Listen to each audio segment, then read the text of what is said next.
Amazon's Fallout TV show came out quite a bit recently, and I think it's quite good. But as more and more people have given it a watch, I've started to see more and more online discourse about it. And a few of the things I've seen appear to be some common mistakes or misunderstandings when it comes to the lore and world that the series has created. So let's break down some of the things I've seen and try to clear them up. This is 5 common misconceptions about the Fallout TV show. Misconception number 1.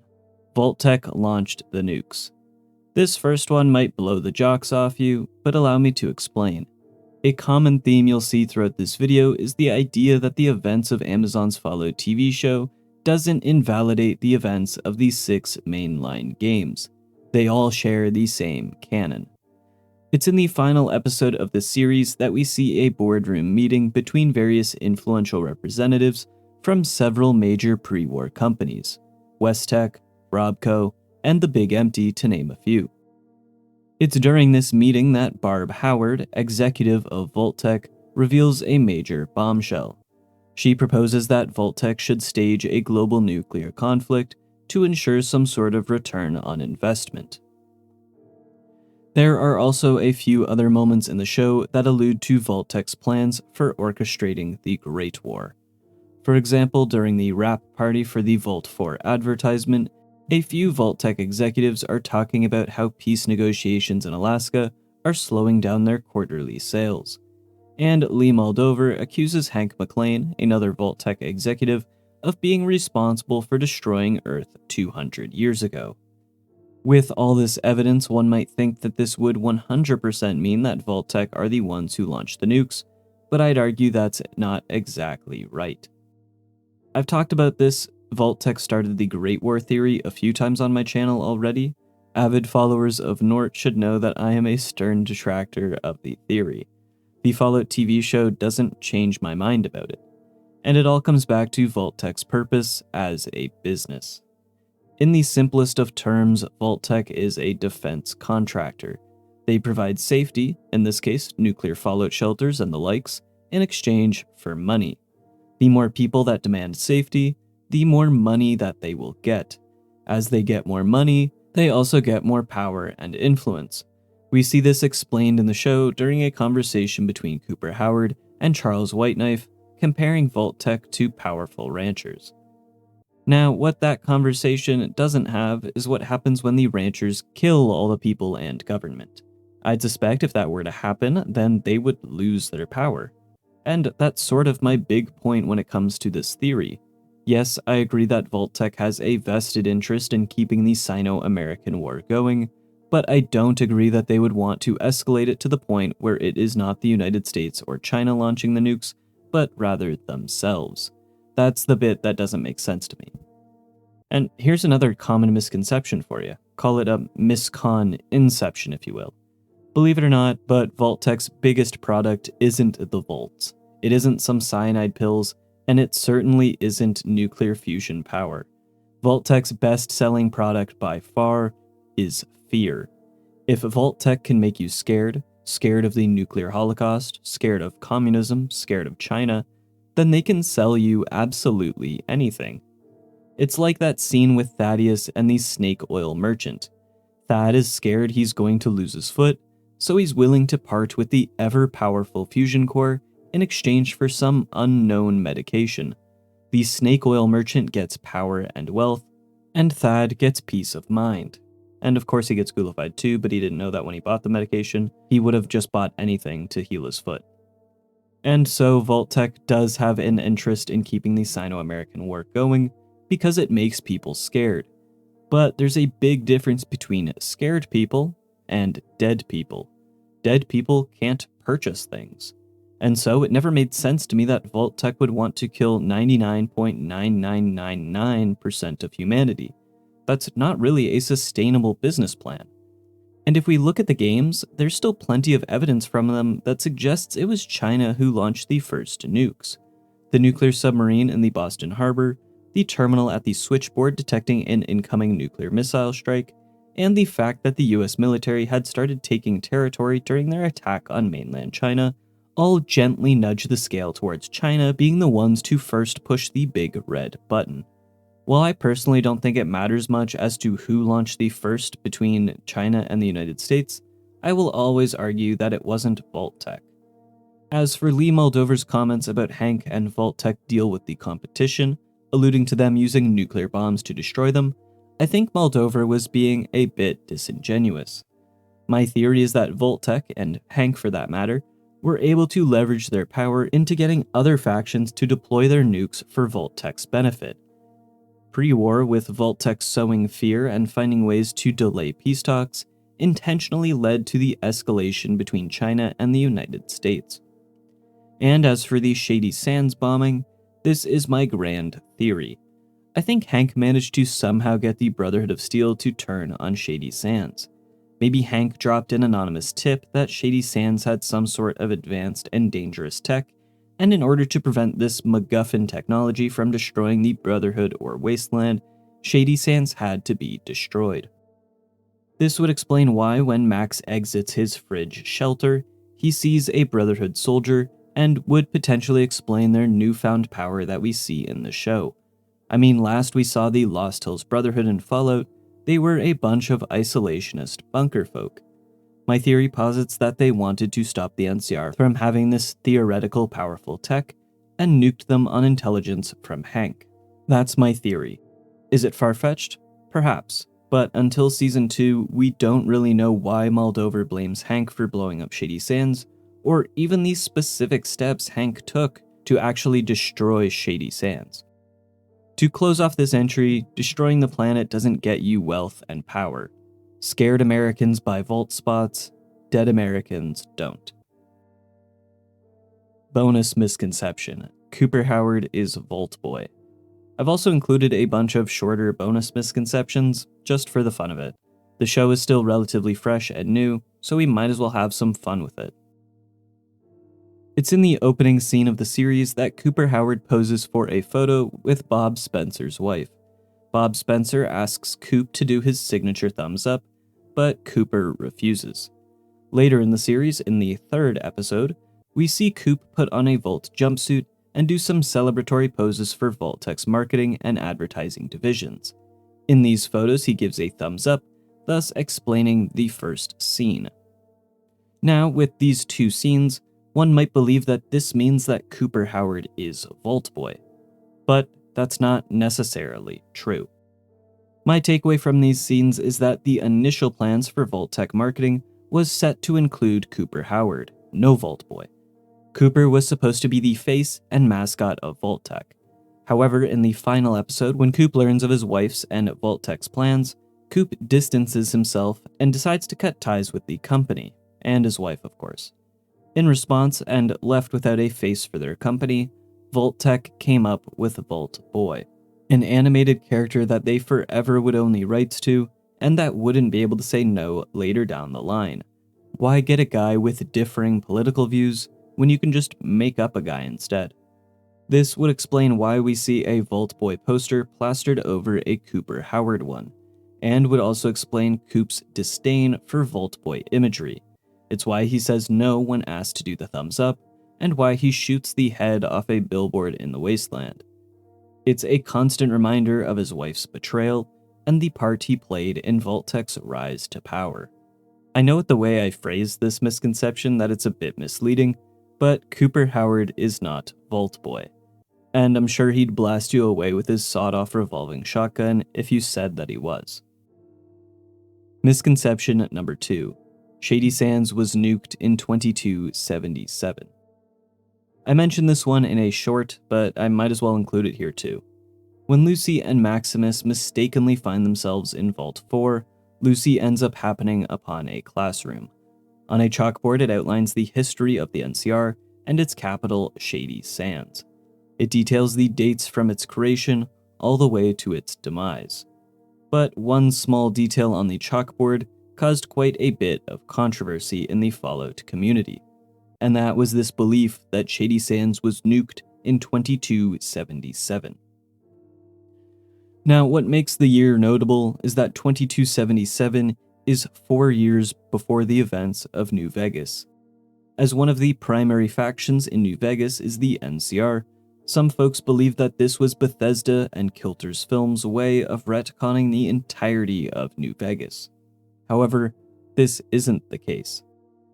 While it's easy to take a quick glance at the chalkboard, see the year 2277, and assume that this means that the fall of Shady Sands is synonymous with the nuking of it, but my interpretation is that the fall of Shady Sands started in 2277 and the bomb came after. Notice the arrow pointing towards the mushroom cloud, and there's no date underneath it. What this likely means is that the fall of Shady Sands, and all that entails, merely began in the year 2277, and lore-wise, this can make sense. We know from the events of New Vegas that the Mojave campaign, which started in 2253, was putting a strain on the NCR resources. A common complaint by many officers is that no reinforcements are on the way, and they don't have enough manpower to accomplish simple tasks. Ghost at the Mojave outpost relies on the courier to scout Nipton, Ranger Jackson needs to clear some ants from nearby roads, the guys at McCarran are struggling with some simple chem-addled raiders.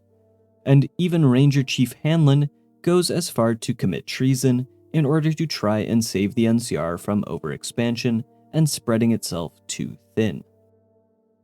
So while the NCR was focused on expanding their borders elsewhere, life on the home front and in their capital was being ignored and likely suffered because of it. And we hear about this in New Vegas as well. NCR detractor Tom Anderson notes that politicians back in Shady Sands are too detached from reality to advocate for the best interests of their citizens.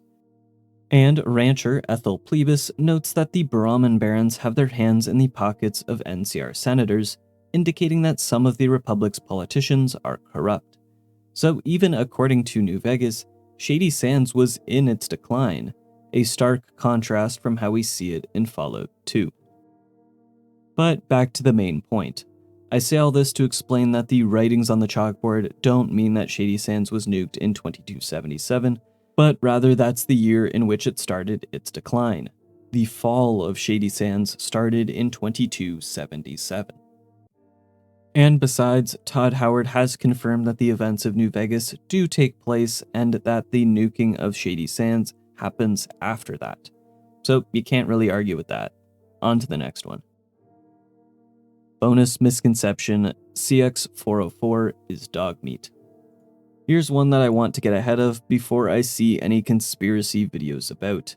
In one of the earlier episodes, we get to see the backstory for Wilzig. He appeared to work at some sort of enclave facility where they would breed hyper-intelligent German shepherds for one reason or another. As a headcanon, I'd like to believe that the purpose of this facility was based on Doc Henry's canine neuroscience research, but I digress. In the episode, we see Wilzig bond with a certain dog, CX-404, and become quite close with the pup. So much so that when Wilzig is attacked by another Enclave member, it's CX-404 who comes to his aid. The pair flee the Enclave where their fates get intertwined with Lucy, Max, and the Ghoul. Later, there's a scene where the Ghoul saves CX-404, and as he's reminiscing about his pre-war dog Roosevelt, he states, "I'm sorry, Dogmeat, but you ain't him." Now, these two scenes may give some industrious fans fuel for a theory that CX-404 is Dogmeat. However, timeline-wise, this cannot make sense. CX-404 was raised in the Enclave's captivity from pup all the way to adulthood. Then, with Wilzig's escape happening just before the events of the show, there would be no time for CX-404 to do the things that any of the Dogmeats have done in any of the other games. Now, could that Enclave facility have something to do with the proliferation of hyper-intelligent German shepherds in the Wasteland? Maybe. But CX-404 is CX-404. It's a bit obvious, I know, but that's why it's a bonus. Misconception number 3. The NCR is destroyed. This one kind of builds a bit off the previous misconception, not the dog one, but the Shady Sands getting nuked one. So it's quite clear that the NCR's presence in the show is quite minimal. It's really only in the final episode at the observatory that we see the NCR represented as an organization. But this lack of seeing the New California Republic doesn't necessarily mean that the entirety of the New California Republic is destroyed. While yes, survivors of the Shady Sands bombing either went with the Flame Mother to the observatory or to Vault 4, I believe that the rest of the NCR should still be functioning as a nation. And here's why. When talking with Lieutenant Hayes at the NCR tent in Prim in Fallout New Vegas, he mentions that the NCR comprises of 5 states: Shady, Los Angeles, Maxon, Hub, and Dayglow, with territorial holds on areas in Northern California, Oregon, and Nevada. The NCR is more than just its capital of Shady Sands. Further, the NCR history holodisc given to the Chosen One by Tandy mentions that upwards of 700,000 people call the NCR home. As the Shady Sands billboard in the show says that the capital has a population of about 35,000, that means that only about 5% of the nation's population was killed in the Shady Sands bombing. While the NCR did tragically lose its first capital and a significant part of its population and history, the faction should still be going strong. As for why they might not appear too much in the show, it's likely due to the same reason mentioned in the previous misconception. The NCR's manpower is spread much too thinly across their controlled land. After losing their capital, leadership may have abandoned that area entirely, feeling it may have been too hostile and dangerous to try and take back control in the aftermath of a nuclear event. So while Shady Sands may have been destroyed and its survivors displaced, the NCR should still be a powerful faction within the Western Wasteland. We just don't see them on this side of Los Angeles anymore. And for good reason too. You don't want your other cities to get nuked as well. Bonus misconception, that's not the Prydwen. Maybe. Prior to the release of this series, several promotional photos and articles were making the rounds online. One such article was by Vanity Fair, titled Fallout First Look, This is How the World Ends, with a smiling thumbs up. However, within the article is a still from the series, showing the Brotherhood's airship. The caption for the image reads, Brotherhood of Steel recruits gaze upon the vertebrates hovering around an airship called the Caswanon, marveling at the rare pieces of high-functioning hardware. So it would seem that the big Brotherhood airship is called the Caswanon. Funnily enough, Caswanon is an alternative name used in some versions for the ship sailed by King Arthur, while other tales use its more common name, the Prydwen. However, when the show was released and we got to see more angles of the big airship, a certain name can be seen on the side of the ship, Prydwen. And this has led to some controversy. One of the big things promised by the Fallout showmakers and Todd Howard was that the series wasn't going to validate or invalidate the endings from any of the games.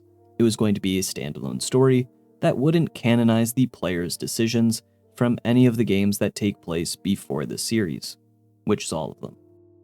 But if that airship is the Prydwen, then that would invalidate the Institute and Railroad endings from Fallout 4, as both questlines demand that the Prydwen be destroyed. If that ship is the Prydwen, like it says on the side of the ship, then we know that either the Brotherhood or Minutemen won the battle for the Commonwealth, or if the Institute or Railroad won, then it was potentially salvaged and repaired in the 9 years between Fallout 4 and the show. I mean, the difference between Fallout 3 and 4 is 10 years, and in that time they managed to build the original Prydwen from scratch, so with schematics and such, surely they could rebuild it in a year less, right? With that being said, however, it could just be a brand new ship, but given the same name. I mean, knowing the Brotherhood of Steel, they do seem like the kind of guys that if their Prydwen was destroyed and they had to rebuild, they would just slap on the Prydwen decal as if nothing happened. Can't have the Wasteland thinking that your big and mighty military force lost to some inferior Wastelanders, you know? And considering that the show mentions that their mission, hunting Wilzig, and potentially the airship comes from the Commonwealth, it would seem that the big metallic blimp is indeed the Prydwen. Misconception number 4. There are good factions. The TV series does its best to portray a varying degree of diverse morals and ethics when it comes to the factions we see. We have the typical bad guys with raiders and fiends, and we have typical good guys with people like Lucy.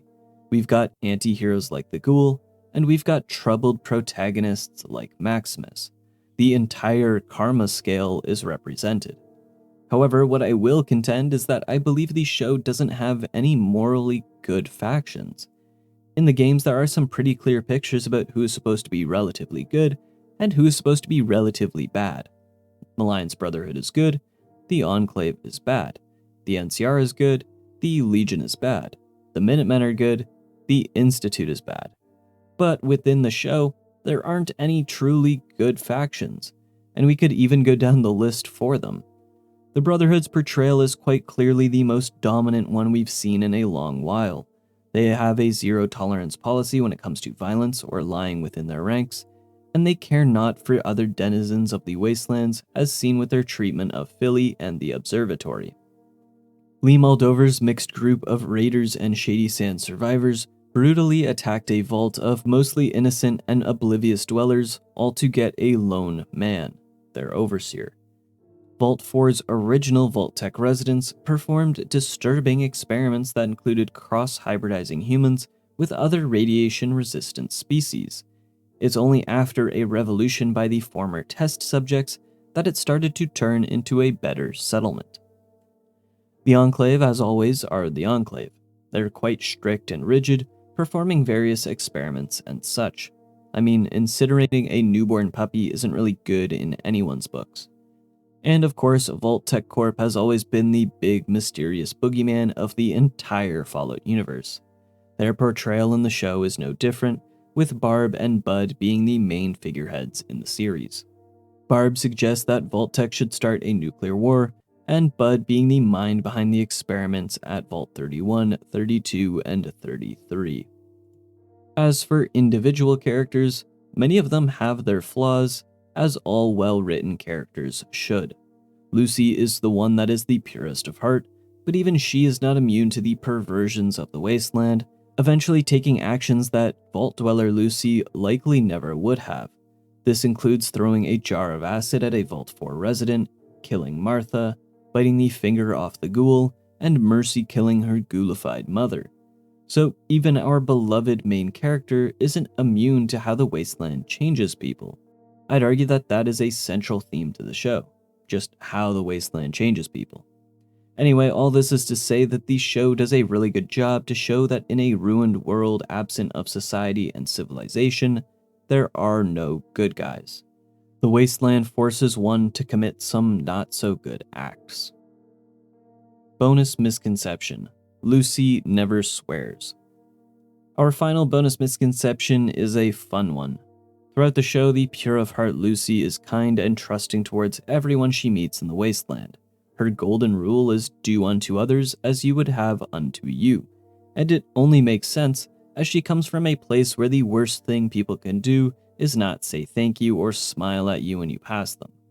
Throughout the show, whenever she is frustrated or angered, rather than swearing, she uses other similar sounding words that show annoyance, like fudge. However, it is after her encounter in the Super Duper Mart where she draws blood from a Wastelander for the first time that Lucy utters her first swear. After leaving the grocery and finding the ghoul unconscious on the ground, Lucy says, "I may end up looking like you, but I'll never be like you. Golden rule, motherfucker." I believe that this is the first and only time that Lucy swears in the show, and it also marks her first major adjustment to life in the Wasteland.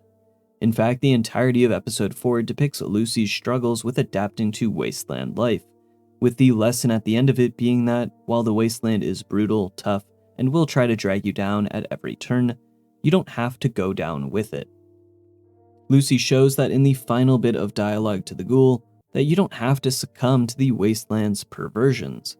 The final scene of the episode shows Cooper sitting down and watching his pre-war TV show character fall into the same immoral descent that he has fallen into after the war. It's a really nice parallel, and I'll definitely be making a longer video about this. Misconception number 5. The story is done. And our final misconception is one I think that ties everything nicely together. 5 of the 6 mainline video games follow a well-written and cohesive main story with a conclusive ending. The game starts at the beginning of a story and ends at the end of it. Crazy concept, right? Within one playthrough, the conflicts of the story are neatly tied up, and an ending slide usually summarizes the consequences of the decisions we made during the game. The exception is Fallout 76, which constantly gets updates, so who's to say if the story of the game is entirely done? However, with the show, even after 8 episodes, the story is not finished. There are still lingering questions, and all 3 main characters have yet to fully accomplish their goals and motivations. Instead, they've merely finished one aspect of it, or have had their motivations recontextualized. For example, Lucy did manage to complete her quest of finding her father, but new information reveals that her father is not the innocent victim that she thought he was. The show ends with her deciding to chase after her father once again, but this time she's tracking him instead of Moldover. The ghoul tracks down Moldover, but her death results in his quest changing to following Hank McClane for answers about his family instead. And Maximus did complete his ultimate goal of becoming a Brotherhood of Steel Knight, but now his new conflict seems to be whether or not he truly wants to live life as a member of the Brotherhood. Our main characters have new conflicts and motivations. Unlike the protagonists in the Fallout games, their stories are not yet done. Furthermore, there are still several lore-related questions that the show has yet to answer.